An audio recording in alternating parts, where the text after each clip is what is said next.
que toquen un chamamé para bailar zapateado y mostrarle a los puebleros cómo se baila en el fajo. Saca la dama paisano, paseala por la cancha, mientras suena el acordeón a los músicos de la bailanta, balseando al compás, dale una vuelta al revés, un corte hacia la derecha, si se baila el chamamé.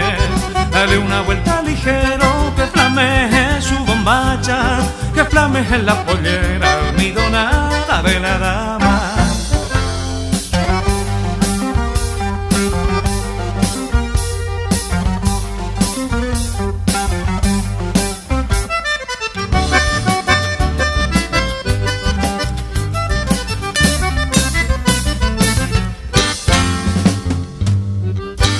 Pone la dama a un costado y te vas escobillando, mientras la dama taquea, el paso va contestando.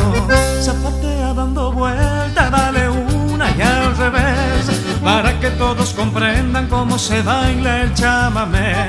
Balseando al compás, dale una vuelta al revés, un corte hacia la derecha, si se baila el chamamé.